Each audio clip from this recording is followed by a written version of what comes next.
He's awkwardly over my head, so. You took down St. Joseph. Yes. The video's already starting off odd. Ladies and gentlemen, welcome back. We're sorry for the kind of odd format here.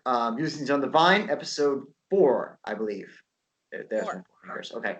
4, yes. Roarke Traynor, Seminarian for the Diocese of Manchester. Killarney Traynor, screenwriter, director, all-around good person, author, etc., person of many talents.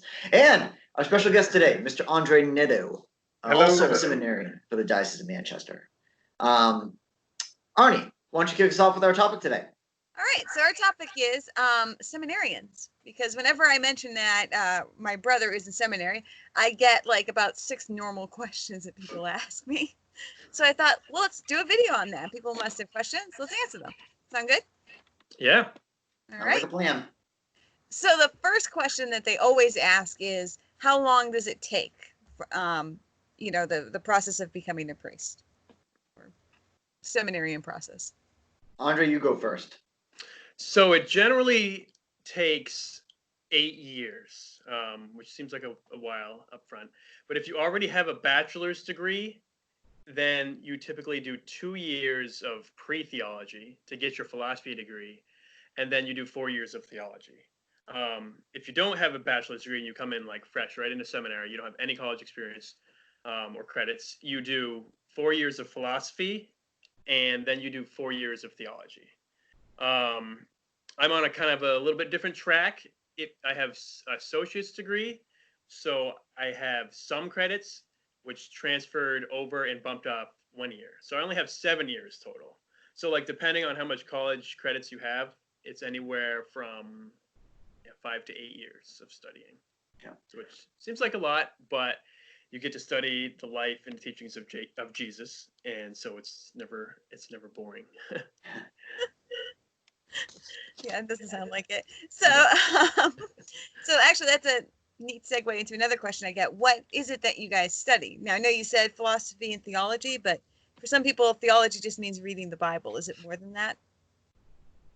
Yeah, theology is definitely more than reading the Bible, though I think there's probably a couple different views on it. Some people say, oh, it's just reading the Bible, basically just read the Bible and you got everything.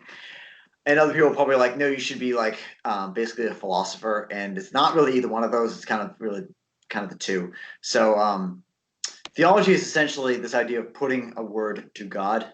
Basically how you could say it, it's theo, logos, the etymology of the word itself, or breaking down the word. Is this idea of saying, okay, here's this person we call God.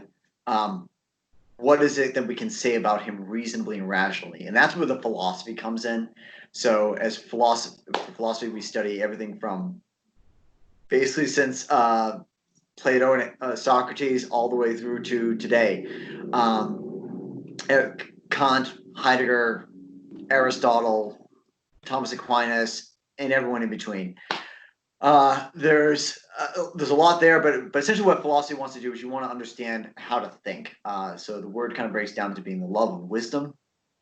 And once you have the love of wisdom down, once you have a love of solid knowledge, then you can go into the higher things. So for instance, if you were going to do a comparison, it'd be like saying, okay, you can't talk about biology until you study like basic math. And those are kind of maybe a way of kind of understanding it. You need that basis of philosophy in order to kind of start studying the higher things of theology. And from the basis of theology, you can understand things like the sacraments and stuff like that, things that maybe aren't spelled out in the Bible, but are nonetheless there in some form or another. Or like you can explain development of doctrine and things like that. Okay, that's very cool. So the other question I get is, how did you decide to become a seminarian, and what's that process to get to the point where you're in seminary?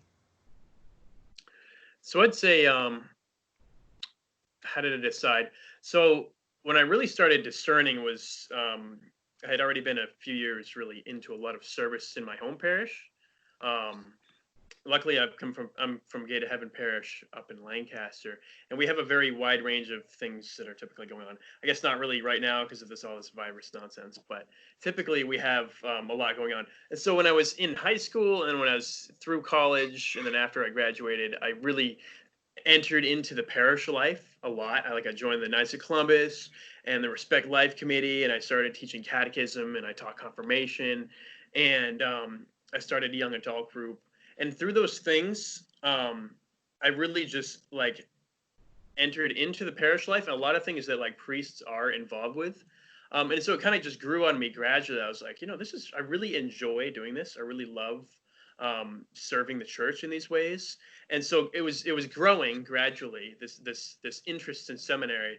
And then one day, like I was driving back from a camp that I serve as a counselor, a Catholic boys camp that I serve as a counselor at, and it just kind of hit me right there. I was like, why don't I just join seminary? Because there was a priest who came to visit the camp, Father Jeff Paviglio, actually, and he said, like, if you have just an interest and you have an inclination, or just genuine, or even a general interest in what seminary is like or what the priesthood is like, he's like, just apply, just see what happens. And so when I applied, so the application process works is you go to pastor and you talk to your pastor, and your pastor will refer you to your vocations director, and you could just start spiritual direction. And then you enter into this application process, which is very extensive, but you really learn a lot about yourself when you're in that process, and a lot about what seminary is. So once I entered into that, everything just like fell smoothly into the path, and here I am. And I'm sure, Rory, you have a similar experience of some sort. Yeah, I mean, I think I like what you tried to say, Andre, the sense of like it's like it comes somewhat naturally, but I think also like there is like sort of this natural sense about it where it's like, okay, if I hate being around the church and I hate being around church people, why would I want to be like, maybe I love my faith, but I just couldn't stand like working in the church. It's like, well, you're probably not called to be a priest. I hate to break it to you. Like, I don't want to be that shot of cold water in the face, but the other part of it too is that it's also the sense of being something that's supernatural. And so if you're watching this and like, okay, I'm not really a Catholic, I'm not really a Christian, maybe even. For us, we understand it as being it is directly a call from God. So, for instance, there's a lot of struggle in the world today for a very long time now. People don't understand the call of celibacy for priests, where you can't marry. But if the point of the matter is that it's not a natural call to be not married. People always come out with these breakthrough like things like, oh, like this priest will leave the priesthood and get married, and it's like come out onto like MSNBC or something like that, and they'll say, oh, like I don't believe like a man should really ever not be married. And like well, we kind of agree. We understand that it's a natural thing for guys to marry. Like we know that, but this is a supernatural thing. And so I think to keep it in forefront that like, yeah, like there needs to be these natural things, but there also is a supernatural thing. And those two things that work together allow you to come to understanding your thing. So if you don't have one but have the other, you kind of need to look at that. But usually when those two things are kind of there together, you feel that call, and you also have that natural bent towards it, if you will, maybe. Then there's maybe something to be said about that. So I've heard some seminarians talk about the 4 pillars of seminary formation. So what are the 4 pillars? Andre. So the 4 pillars, and so like they're called pillars, or I think they call them dimensions now, or whatever you want to do. I think they've updated it. Yeah, updated it, whatever. So there's these 4 pillars that, all seminary formation is based on there. They're the intellectual, which includes all of our academic studies. So like obviously philosophy and studying philosophy and theology. And then there's the pastoral dimension, or the apostolic dimension, that really includes like working in ministries and serving people in the church. And then there's the human formation, which is growing as a good Catholic man, like growing, being healthy, taking up healthy habits, being healthy both physically and mentally, learning how to work with people, learning how social skills. So really learning how to be like the man that can serve the church, but also like serve the world. So this, and then there's the spiritual dimension. As seminarians, we obviously do a lot of praying. We go to mass every day, and we have spiritual direction, and we're supposed to go to confession every couple weeks at least, and we pray the breviary, or we learn how to pray the breviary. And so those are 4 dimensions, and so every seminary is built upon those 4 pillars to really try to train the seminary in those 4 dimensions. Okay, that's awesome. So another question I get is, do you guys get the summer off like ordinary college students, or do they give you something to do? Basically yes and basically no. We generally our schedule sort of follows a regular academic schedule with like certain breaks around like certain 3-day weekends, Thanksgiving, that sort of thing. And summers are technically off from the seminary, but usually the diocese will assign us to places. So we're assigned to parishes throughout the summer. I'm assigned to St. Mark's in Londonderry. Andre, you're assigned to St. Marie's in Manchester. And so what we do this during the summers is we kind of shadow a priest, and we kind of understand what it means to kind of actually be a priest, of like kind of boots on the ground, kind of like what actually it is day-to-day life like. So yes and no. Yes and no. Summers are kind of off, but they do allow some personal time kind of on either end of that. Our assignments usually last about 2 months. So Yeah, but during the summer, we're not engaged in our academic studies. So like the seminary formation follows the course of the college year. So we end with the normal college semester, and so then we have a couple weeks off, and then we move into these summer assignments. So during the summer, we're not really engaged in the heavy academics like we would be during the college year. So it's a break in that sense, but certainly we have a lot of hands-on work in the parish that we're doing. All right, cool. All right, then the last question I have is really 2 questions. What's your favorite subject, and what's your hardest or least favorite subject, and what you guys study? Which I know is kind of a leading question, but there it is. Maybe we should start on the negative side and move into the positive. I agree with that. I agree. Yes. Go for it.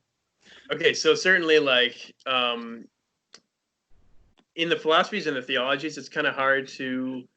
I guess like I wouldn't have theology that would be my least favorite, because like we should, I think, love to some degree theology, but certainly there's classes that you have to take in college seminary that really don't seem to relate at all to priesthood, because we are getting like the normal college degree, and we're studying alongside other philosophy students that are not in seminary. So we're getting the full college education. So like about a year ago, I took physics. Didn't really enjoy that. I'll be honest. It was not really. I didn't really see it relating to anything that I was doing in seminary at all. But I had to take it as a natural science requirement, and so like wasn't my most favorite. I did fine in the class, so I guess that's on the positive side. But would be Rory. Honestly, I think my least favorite was also probably back in physics, and yeah, I think we actually had the same professor at Providence College. Yeah. So, but yeah, I don't want to say his name over the internet just to protect his identity. But yeah, no, it was horrifying. So you're saying that there's a reason why you guys don't work for NASA? Is that what you're saying? There's definitely a reason. Perhaps, but it can depend a lot on what the class is like, and who's in the class, and which professor is teaching it. So you could have a really, really good class that is totally not applicable to seminary, or you really bad class that is totally applicable, and you're like, people have different experiences for sure.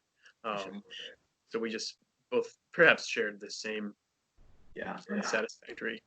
But favorite subjects, I think for me anyway, one of my favorite subjects would be something like I'm gonna be a jerk and I'm gonna say a big word that not people might know. I know. That I enjoy theological anthropology. Theological anthropology? Right. Nothing like sounding like a jerk. If you want to sound like a jerk, you always use your British accent. No, I'm joking. But no, and the reason why I say that it's basically the theology of man, of mankind. And what I like about that specifically is that it has this the sense of the interaction between the spiritual and the human, and how those two things work together, and how they interplay, and how they play off of each other. And I think that's just, it's so profound. There's a lot of religions that either try to completely ignore the body, or love it almost too much. And I like this truly Christian notion of kind of the both and. and for me, I guess that's where I kind of fall, and I really enjoy. It's kind of a broad topic, I guess, technically, like, but anything that kind of like fits under, like fits in that, like when we talk about theology of marriage, I love that kind of stuff. Theology of sacraments, fantastic. The idea of like deification and like becoming like God and how that works, really beautiful stuff. And so I'm not going to bore you with more detail, but that's basically my favorite topic. So I'd say dwelling more on the question, and like I would say studying Aquinas, but you mentioned like the theology of marriage, and it reminded me of actually probably my favorite course. I would say my favorite course that I've taken so far at Providence College was the life and teachings of St. John Paul II, taught by Dr. Cuddebeck, who I know Rory also likes a lot. It was a colloquium in their Civ program, and it was just a fascinating class. We studied like the whole life of St. Pope John Paul II and like a lot of his works. So like Miliaris Signitatum and Familiaris Consortio. Familiaris Consortio. Familiaris Consortio. And just like a tons of his encyclicals and his exhortations and his writings. And that was like to learn from someone who's like a saint now, and has so much to say about our faith and in our church. And I feel like a lot of those teachings were very applicable to what young people in our generation especially are asking about marriage and asking about family and vocation. And so it's definitely my favorite class. And it was technically like it wasn't a theology class, but we got a lot into theology. We also got into a lot of philosophy. So certainly my most favorite class, but learning about the teachings from many of the popes is certainly very engaging and interesting. You can't go wrong with John Paul too. Oh yeah, there's a lot of great works. Yeah. All right, so I think we're about running out of time, but before we go, if someone was considering joining seminary, what advice would you guys give to them? Well, I say this stuff a lot, so I think people have already know mine. So I mean, I'll say the first part, Andre, and you can say the second part. How about that? Oh yeah. So mine's super easy though. Pray. Yeah. Andre. No, you have to definitely be praying. If you're not praying, you need to take that up as soon as this video is done.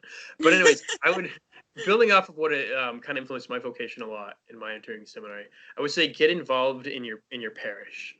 Get involved in ministries that are going on. I know, perhaps when we're in this time of the virus and the quarantine, maybe a lot of things are kind of rejuvenating or starting back up. But definitely, like, get into teaching catechism. It's very good. You have to learn and you teach at the same time.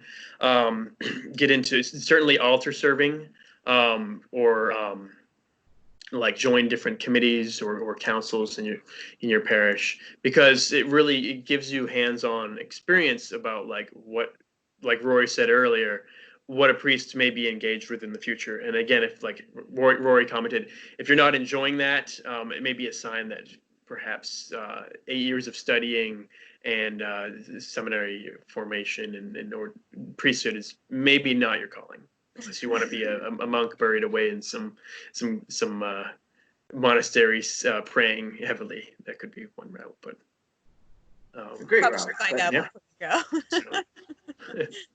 So that's basically it. That's everything you need to ever know about seminarians. That's us in a nutshell. In 18 minutes, that's what you got, kids. It's a great thing. No, but in all seriousness, if you have any more comments, questions, thoughts, please make sure to mention them down below, or any ideas for future videos, or guests that you may like. I would be interested to hear who you want to hear from. We have a couple other people we're thinking about bringing on, if no one comments. So get your pick in early. And thank you to Andre for coming on tonight. And thank you very much. And God bless. Good. See ya.